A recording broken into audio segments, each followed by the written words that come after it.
अभी हाल ही में नोएडा के सेक्टर 150 में 27 साल के युवराज की पानी में डूबकर मौत हो जाती है। उसके लिए जिम्मेदार कौन है?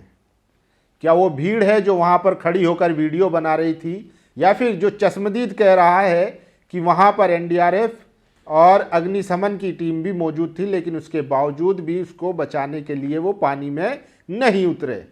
तो कौन लोग जिम्मेदार है? या फिर वो प्रशासन जिसने वहाँ पर लगातार कंस्ट्रक्शन का काम चल रहा था, गड्ढे बने हुए थे, पानी भरा हुआ था, तालाब बना हुआ है, उसके बावजूद भी वहाँ पर क्यों प्रॉपर साइन बोर्ड नहीं लगाए हुए हैं या बैरिकेडिंग क्यों नहीं की हुई है? सवाल कई है लेकिन जवाब किसी के पास नहीं है। मीडिया भी जाकर एसडीएम साहब से सवाल पूछ रहा है कि आपने ये क्यों नहीं किया। लेकिन सोचिए, ऐसी ही एक घटना हुई थी पीलीभीत में, वो भी घटना यूपी की ही थी। पीलीभीत में एक व्यक्ति अपनी कार के साथ तालाब में गिर जाता है। तालाब के किनारे पर बैठा फैसल जो नाव चला रहा था वो घटना होती हुई देखता है। गाड़ी में देख वो अपनी नाव लेकर उसके पास जाता है और अपनी जान पर खेलकर उस व्यक्ति की जान बचा लेता है। तो क्या अगर नोएडा में भी कोई फैसल होता तो युवराज की जान बच जाती? सवाल कही है, लेकिन सोचिए जिस तरीके से वहाँ पर जो चश्मदीद है, जो फ्लिपकार्ट में काम करता है, उसने आरोप लगाए थे, वो कहीं ना कहीं बहुत ही चिंताजनक थे। अग्निशमन वाले, एनडीआरएफ वाले, तमाम लोग और तमाम टीमें वहाँ मौजूद थी, लेकिन वो कह रहे हैं कि ठंडा पानी था इसलिए हम इसमें नहीं जा सकते। साथ ही साथ उनके पिताजी, युवराज के पिताजी का भी बयान आया है। उन्होंने कहा है कि मेरा बेटा डूब रहा था, मदद के लिए चिल्ला रहा था, गुहार लगा रहा था, और लोग, भीड़ जो है वो वीडियो बना रही थी, कोई उसकी मदद के लिए आगे नहीं आया। सोचिए हमने क्या समाज बना दिया है। क्या लोगों में संवेदनाएं खत्म हो गई है? सवाल कई सारे हैं। सोचिए, इसीलिए मैं आपको ये खबर बता दे रहा हूँ, बहुत ही मारक पोस्ट है, ये आपको पढ़नी चाहिए। काश उस जगह फैसल होता। हमारे सामने दो खबरें हैं, दोनों खबर उत्तर प्रदेश से है। एक खबर पीलीभीत से, दूसरी नोएडा से। पीलीभीत वाली खबर थोड़ी सी पुरानी है, तो नोएडा वाली खबर इसी सप्ताह की है, लेकिन ये महज इत्तेफाक ही है कि दोनों घटना लगभग एक जैसी है। पीलीभीत के शुभम तिवारी की कार अनियंत्रित होकर तालाब में जा गिरी। उसी तालाब में एक छोर पर मछली पकड़ रहे फैसल ने शुभम तिवारी की जान बचाने के लिए अपनी जान की बाजी लगा दी। तालाब के किनारे खड़े लोगों की आंखें सांसें अटकी थी। शुभम को जिंदा बचाने की जद्दोजहद में फैसल की नाव डूब गई, लेकिन उसने शुभम तिवारी का हाथ नहीं छोड़ा और आखिरकार उसमें शुभम को जिंदा बचा लिया। सबने फैसल की बहादुरी और इंसानियत को बचाने की उसकी कामयाब कोशिश की सराहना की। मालूम नहीं इस गणतंत्र फैसल नामी पीलीभीत के उस फरिश्ते को सरकार सम्मान देगी या नहीं, लेकिन इतना तय है कि उसने एक इंसान की जान बचाकर इंसानियत को डूबने से बचा लिया। इस संवाददाता ने उसे तब भी सैल्यूट किया था और अब भी सैल्यूट कर रहा है। फैसल जिंदाबाद, इंसानियत जिंदाबाद। अब दूसरी खबर देखिए। इंजीनियर युवराज मेहता गुरुग्राम से ग्रेटर नोएडा अपने घर जा रहे थे। उन्हें कोहरे के कारण कुछ दिखाई नहीं दिया। उनकी कार का संतुलन बिगड़ा और कार सड़क किनारे बनी दीवार को तोड़कर एक मॉल के निर्माणाधीन बेसमेंट में जा गिरी। बेसमेंट में पानी भरा हुआ था, लिहाजा कार डूब गई। युवराज मेहता पूरे 2 घंटे तक खुद को बचाने के लिए चिल्लाते रहे। इस दौरान उन्होंने अपने पिता से फ़ोन पर कहा कि पापा बचा लो। जवान बेटे की पुकार सुनकर उनके बूढ़े पिता भी मौके पर आ पहुंचे। उन्होंने भी अपने बेटे को बचाने की हर संभव कोशिश की, लेकिन फिर भी वो बेटे को बचा नहीं सके। अपनी आंखों के सामने बेटे को डूबते देख रहे हैं। युवराज के पिता राजकुमार मेहता का कहना है कि युवराज की गाड़ी से निकलकर बाहर आया और हिम्मत करके छत पर लेट गया था। वहां से वह हेल्प हेल्प चिल्ला रहा था ताकि वो राह चलता आदमी उसकी हेल्प कर पाए।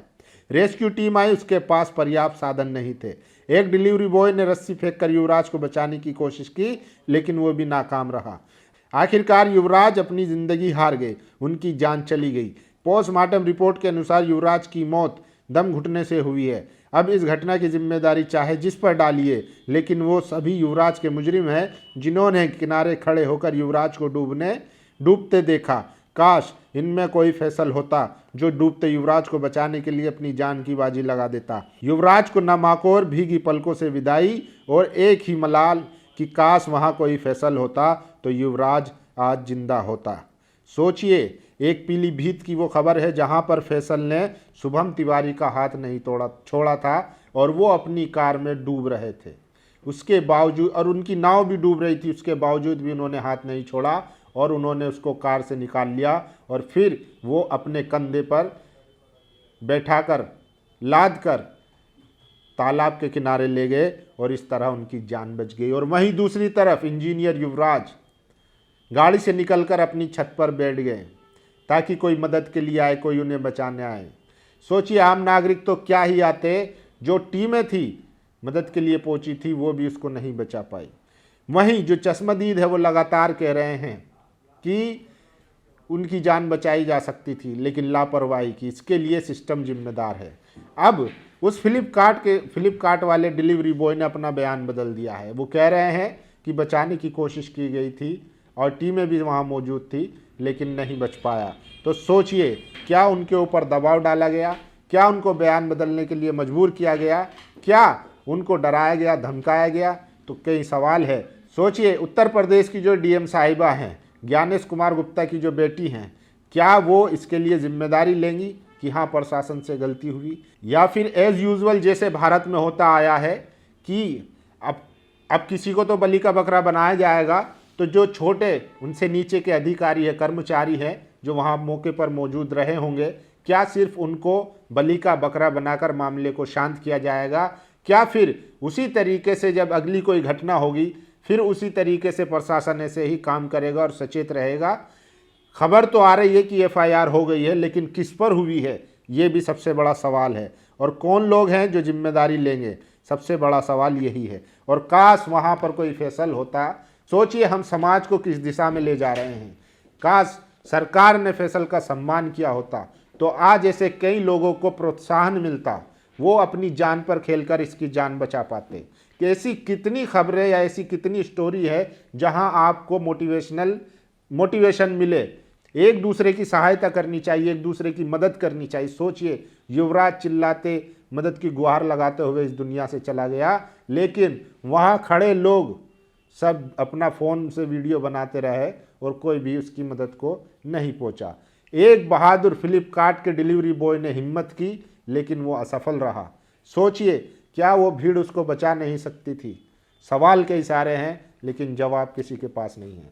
आप लोगों के पास जवाब हो तो ज़रूर कमेंट बॉक्स में दीजिए। शुक्रिया।